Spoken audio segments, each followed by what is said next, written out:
I'd like to call the Tuesday, August 1st, 2017 Papillion City Council meeting to order. Ms. Brown, would you please take the roll? Florence, Mumgard, Gaines, Glover, Jaworski, Klug, Stubbe, Ingberg. Would you please join me in the Pledge of Allegiance? To the flag of the United States of America and to the republic for which it stands, one nation, under God, indivisible, with liberty and justice for all. Thank you. And do we have an affidavit of publication on file? That's correct. And a current copy of the Open Meetings Act is posted in the back of the council chambers.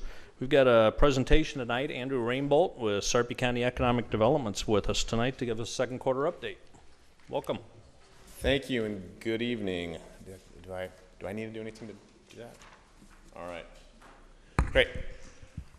Thanks. It seems like not long ago I was just here for the first quarter update, but we're back already. So, and I'll run through very quickly our economic indicators that we track, and then I'll go over some of the outcomes from our efforts. And I'll start with net taxable sales. And I know we've had this conversation before, but I always like to caveat that with it's not sales tax. This is taxable sales as reported by individual businesses to the state of Nebraska. And so these would be businesses within the city limits of Papillion. And you can see that, and I should also add that they're always a quarter behind. So the best numbers we have are from first quarter of the year. And you can see in Papillion, we had a slight increase from a little about 156 million to about $159 million in net taxable sales. That kind of falls in line with the trends that we've seen over the years, slow but steady growth. And we'll move down to building permits, where the opposite is true, obviously, with the $307 million Facebook project permitted here. Recently, Papillion has jumped out to $320 million in permits for the year so far. To give you, and you can see that the county through the first half of the year is at $429 million altogether. I should say the county and all the cities. Typically, well, I should say our best year to date has been $536 million in permit values. So obviously we're going to break that this year. This will easily be our best year so far. So that kind of gives you some kind of, I guess, a sense of how big that project is, and that it alone is $307 million, which is, and hopefully if we can get the third building permitted there, that alone will probably end up being close to one of our best years ever. Tack on top of that all the other growth that we've got going on in Papillion and in the county, and it'll easily be our best year. With all that growth comes a decrease in our unemployment. We're down for Sarpy County. The best numbers that we have, or for May, we're down to 2.7% unemployment, where we've been for a little while. Our labor force has been steady, kind of around 91,000. Hopefully we can break through that ceiling and grow that a little bit more. But you can see our unemployment has shrunk down to less than 2,500 people. So obviously we need more people to continue to grow.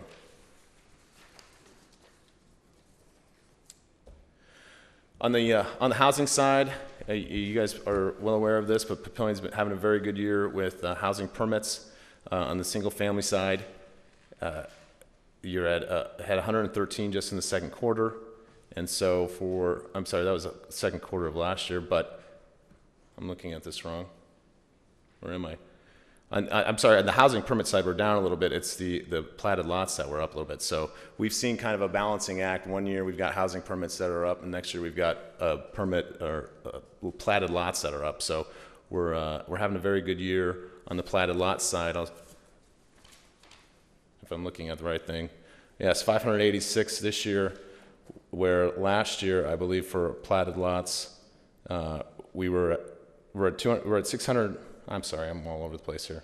682 year-to-date totals for single-family housing subdivision lots platted. Compared to last year, we were at 452. So bottom line is we've got a lot more platted lots this year than we did last year, which is a very good thing. And we'll see those housing permits catch up to that soon. On our side, we've only landed 2 projects to date. Obviously, Facebook is We valued at about $1.2 billion. That's not a number that they gave us, but it's a valuation that we're pretty comfortable with for actual capital. That includes the real property as well as all the stuff that they're going to pay for that goes inside the building. So we also landed another small project in the first quarter.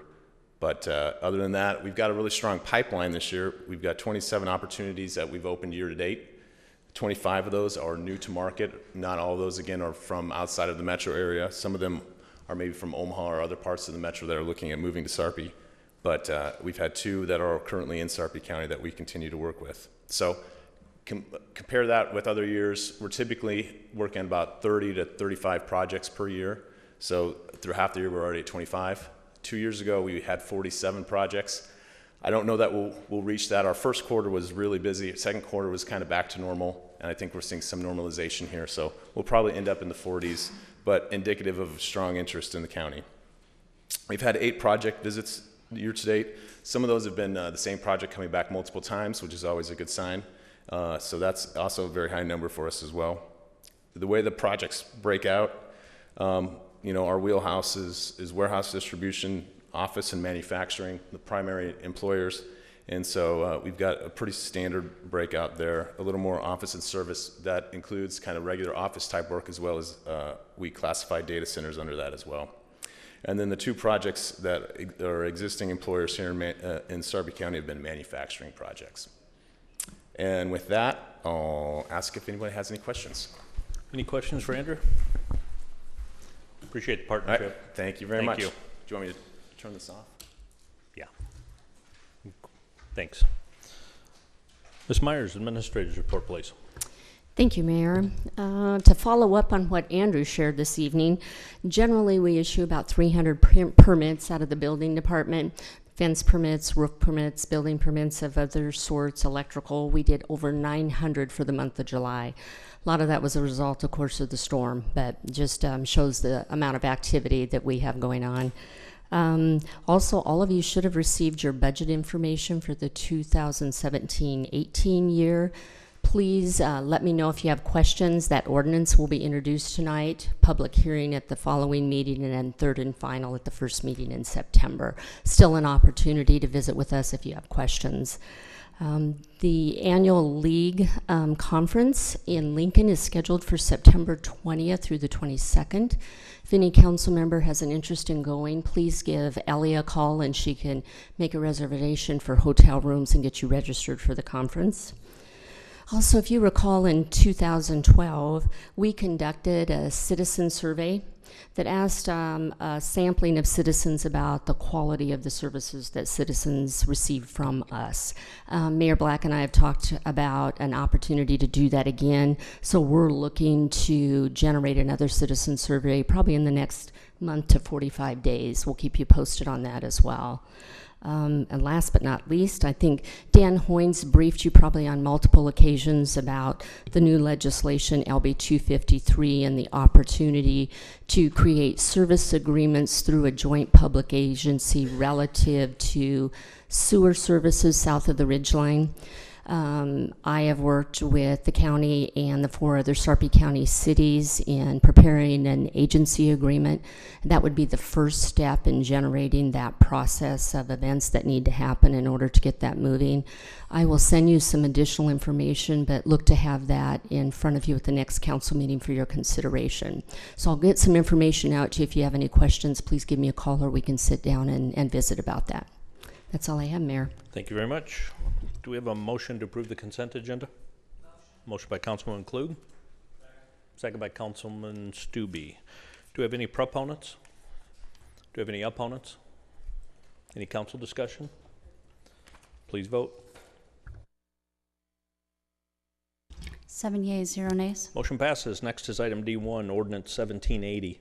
An ordinance to amend Section 195-12.2 Service for Communities Operating Existing Community Water Systems of Chapter 195 Water to update tariff rates for emergency, supplemental, and total water supply connections for such existing community water systems. Simplify the tariff rate details of Section 195-12.2 and to provide for an effective date. Is there a council member that will introduce? Introduced by Councilman Stube. Item D2, ordinance 1781. An ordinance to approve a change of zone from agricultural AG to R2 single-family residential medium density and R4 PUD2 multiple family residential with a PUD2 overlay for the property legally described as attractive land being part of tax lots 7 and 8, tax lots located in the northeast quarter of Section 5, Township 13 North, Range 12 east of the 6 p.m., Sarpy County, Nebraska, generally located on the southeast corner of 114th Street and Schramm Road. The applicant is Boyer Young Development Company, Sumter Crossing. Is there a council member that will introduce? Introduced by Councilman Ingberg. Item D3, Ordinance 1785, an ordinance to amend the 2016-2017 fiscal budget. Is there a council member that will introduce? Introduced by Councilwoman Klug. Item D4, Ordinance 1786, an ordinance to approve the 2017-2018 fiscal budget. Is there a council member that will introduce? Introduced by Councilman Glover. Next item, I'm going to move up to the podium because it's more of a presentation.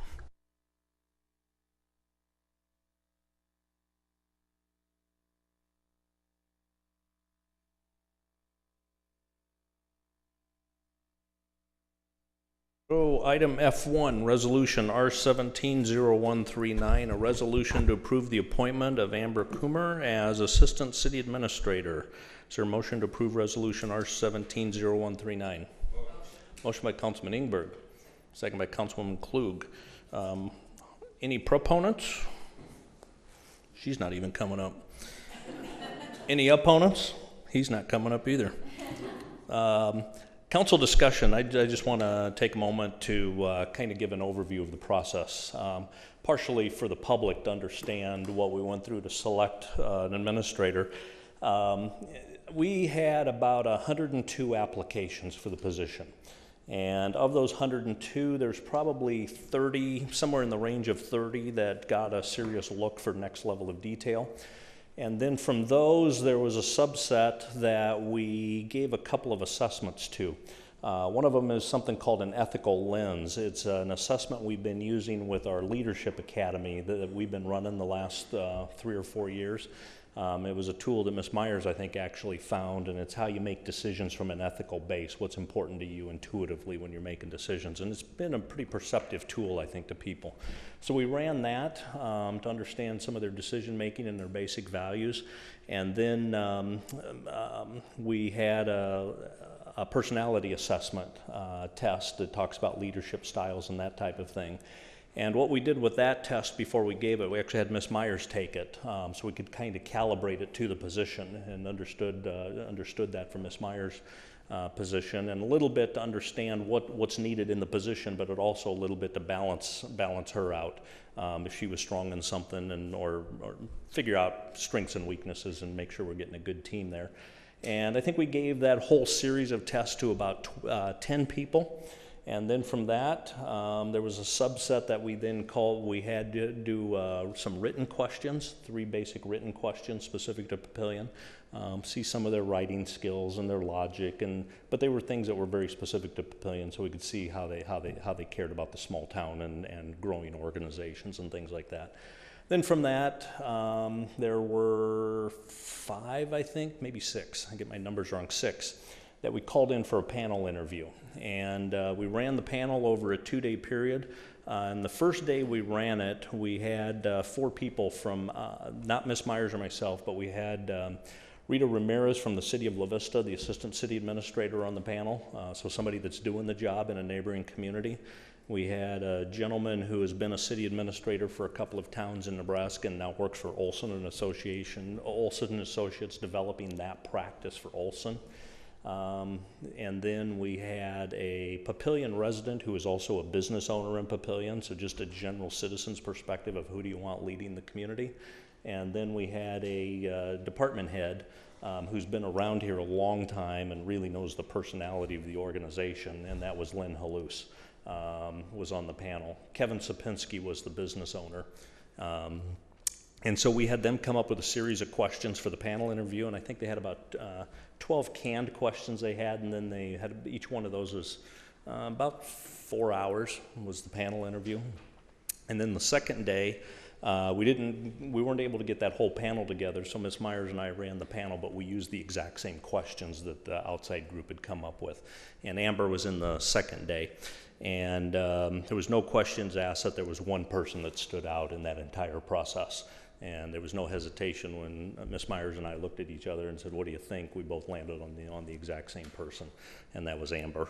A little bit of her background, she can correct me if I'm wrong, but grew up in Mitchell, South Dakota, went to USD, and then first real job in city administration was in a small town, Anthony, Kansas. And went down there, and this is, I think, what really resonated with me and why I landed on Amber during the interviews. It was a small town, but shortly after getting there was some oil that was discovered and ended up with an oil boom. And literally the town doubled in size in a period of months. And so then you can start thinking of impact to roads and infrastructure and housing and all of that stuff. And when you're in a small town, you don't have much staff, so who's that land on to start solving those problems? And so a young person just out of school being handed that, and who you're negotiating with, oil companies. They probably not listening to the small town, and they're doing what they want to do, and so you're sitting there trying to protect the town. And the one thing that hit me is Anthony, Kansas has a lake that's a lot of pride to the community, and part of the oil process, it was a fracking process, and they need a lot of water. And so the town's lake was at risk, and Amber was at the table negotiating to protect the town's lake. Ended up finding a solution that worked, protected the lake. The oil companies were able to do what they needed to do. And so a lot of serious negotiations at a serious level learned at a pretty young age.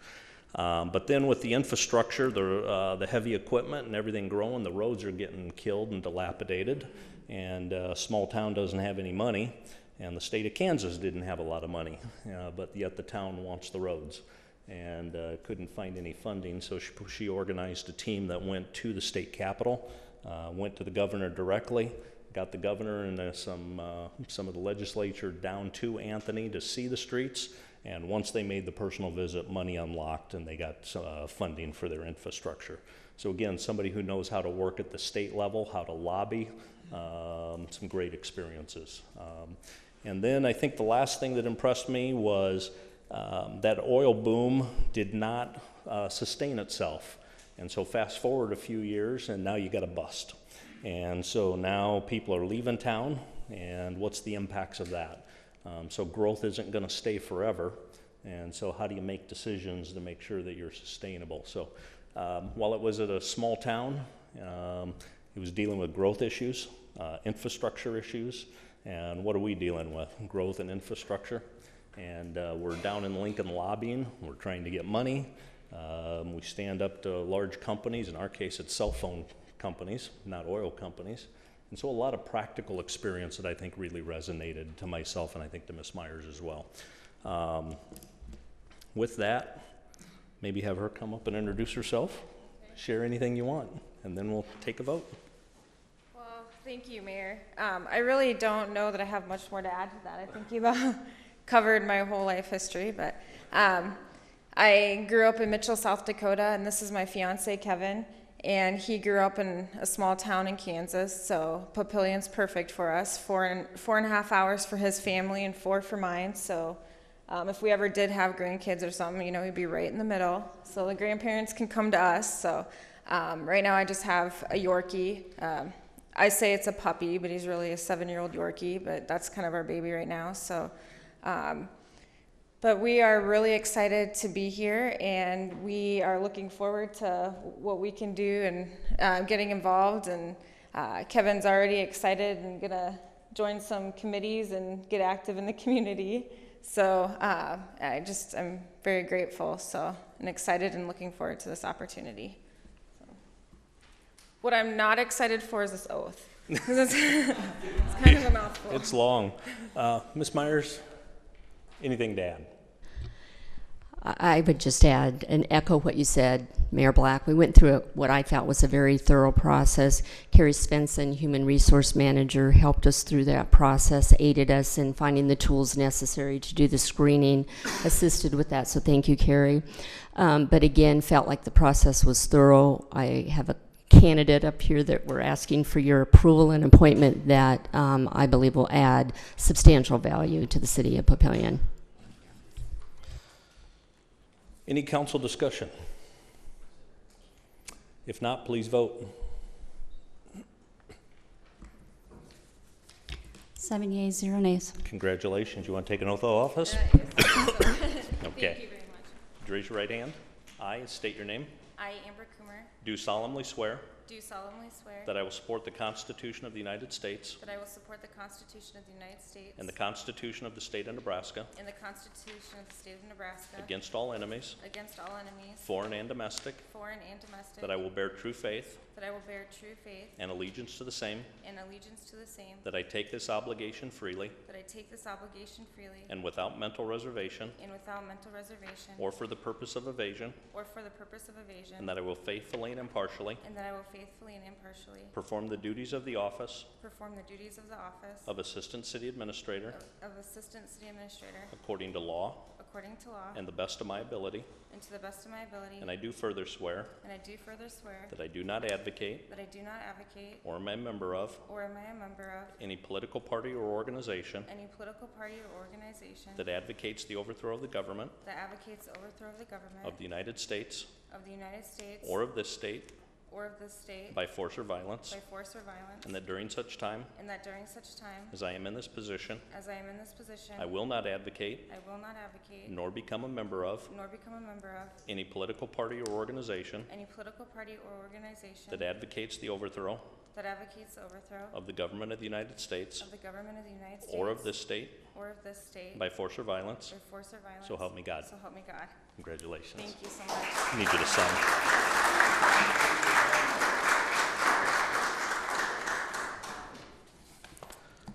She starts when? August 21st. Yep, thank you. Congratulations. Thanks very again. Might as well just stay here because I think we're about done. No public facilities met. Got a report there? Mr. Glover.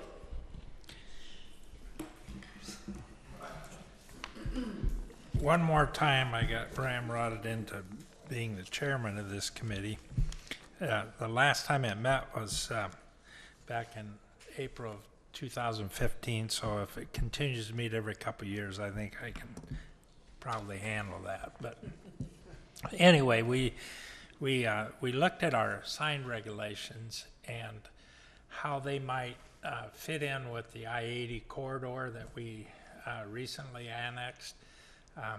Obviously, it sounds like there's some activity going on out there with some building, and we're starting to get some requests for signage and how our signage fits in with the signage that's already there. And obviously, there's a hodgepodge of signs that are out there that don't fit our signage. So we spent quite a bit of time reviewing what ours was and how we might maybe adjust that for that corridor.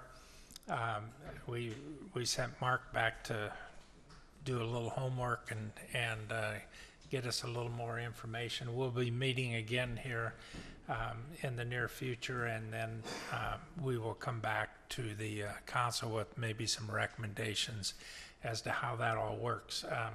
The one thing that Mark did do that was very interesting was he had the signage regulations from the communities around Omaha, Gretna, and Sarpy County, and it's kind of interesting because nobody does the same thing basically in terms of the height of signs.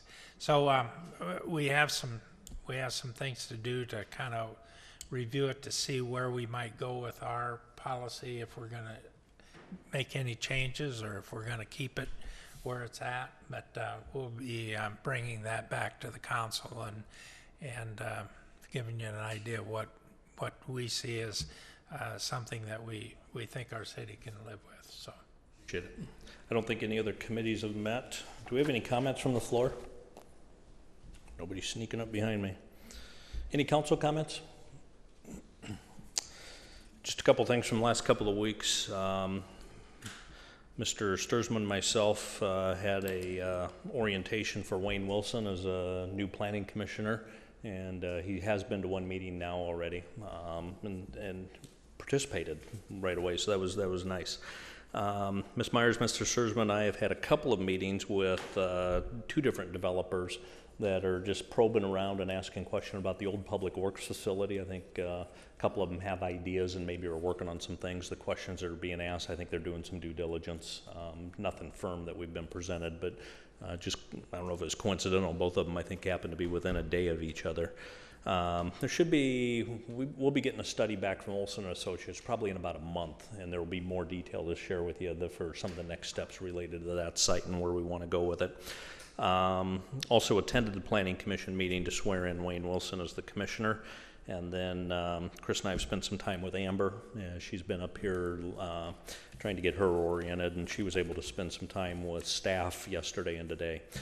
It's most of the last couple of weeks. We do have a closed session tonight. So I would ask, is there a motion to go into closed session to protect the interest to discuss land negotiations? Motion by Councilman Jaworski, second by Councilman Ingberg. Do we have any proponents? Any opponents? Any council discussion? Please vote. 7 yeas, 0 nays. Motion passes. I will state for the record, the purpose of the closed session is only to discuss land negotiations. The closed session will include the city council, the city administrator, city attorney, city clerk, city engineering, and the planning director. And we will be back out in probably about 5 minutes. Hey, Mayor. Sir. Real quick, Schramm Road from Turkey to 114th Street will open tomorrow sometime after lunch. They're going to be putting all the signs and that up tomorrow, so we'll have payment through there. So that opens tomorrow. Especially before school. Thank you. Yep.